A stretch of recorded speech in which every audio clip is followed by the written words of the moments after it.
Good morning. Today I want to talk to you about some of the battery powered tools that we've begun using to help maintain our Kirkland Park trees.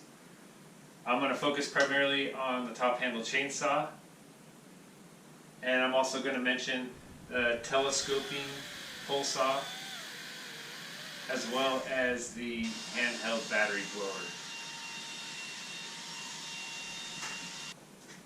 For those of you who aren't as familiar with the various chainsaws, let me give a little context. This is a Stihl, this is a Husqvarna or Husky, and these are the two leading professional chainsaw manufacturers.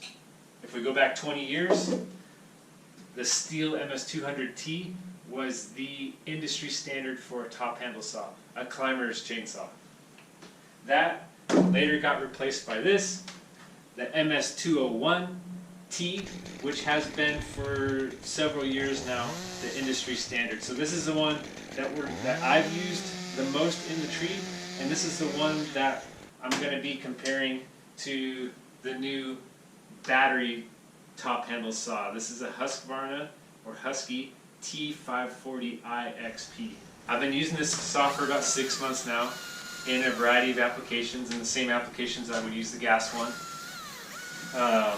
I've used it from the ground, I've used it from the bucket, and I've used it climbing for delimbing, for pruning, for taking the top out of a tree, for chunking down the wood, or even just for cutting brush or small trees on the ground.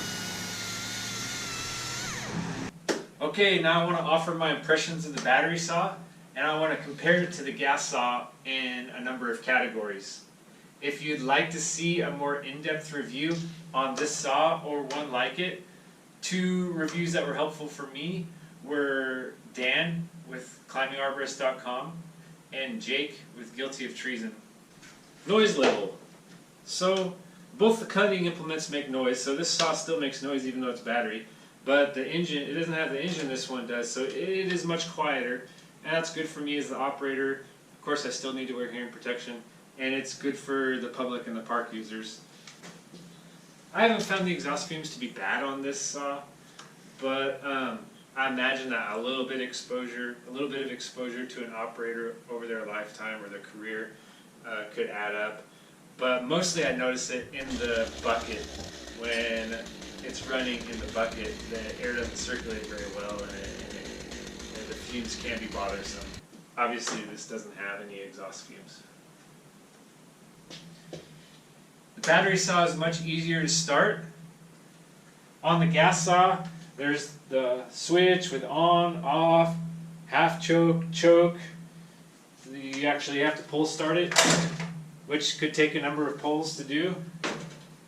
On the battery saw, it's simply press and hold the button.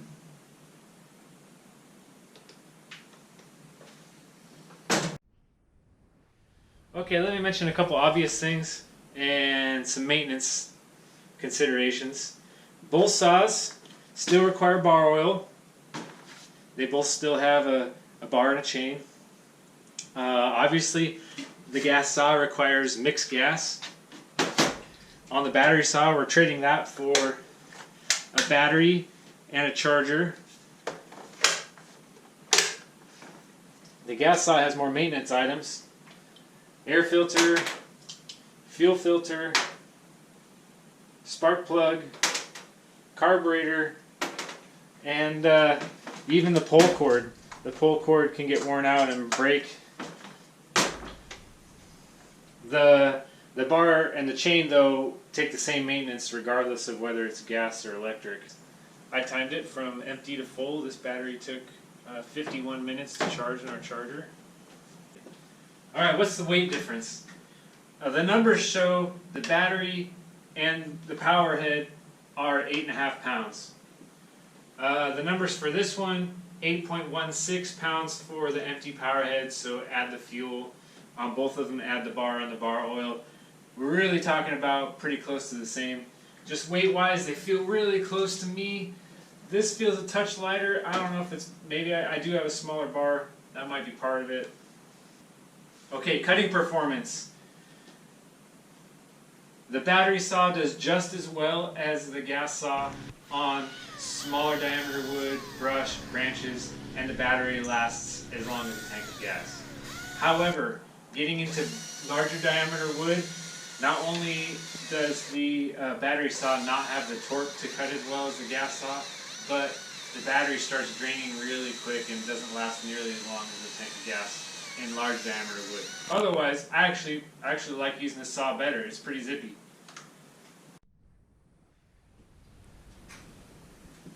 Okay, real quick on the pole pruners. This is the gas Stihl HT133, and this is the Husqvarna 530i PT5. The reason that we purchased this one was to match our battery system to the top handle saw. We've had it about a month, and it didn't take long to notice that it just doesn't have the same power as the gas one. It does, however, not have any exhaust, which is nice, because the exhaust is in the back of the power head here, and when you're reaching for a higher cut, the exhaust blows right into the operator's chest and face. So I will actually take a slight reduction in power to not have the exhaust right there. The telescoping mechanism seems to work well.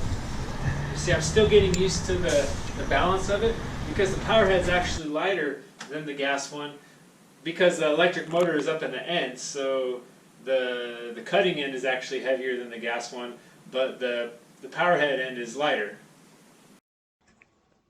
Lastly, I'd like to touch on the battery blowers. Parks Maintenance has had several of these Milwaukee M18 handheld blowers for nearly a year now.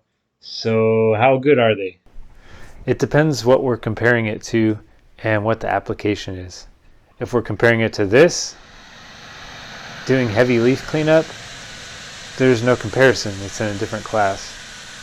Not as extreme, but in a similar way, a gas-powered backpack blower is in a different class.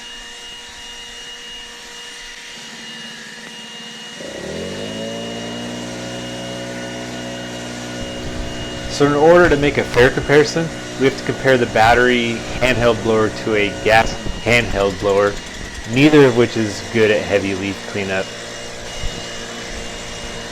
However, for light duty work such as blowing out a picnic shelter or a small area of light dry leaf cleanup or blowing some dust, the handheld battery blower is great.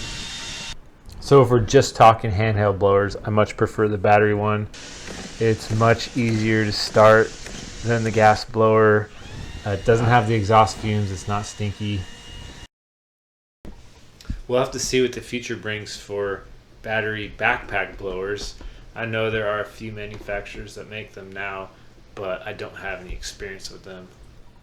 As more battery tools become available that are comparable to the gas version, I'd like to add those to our lineup.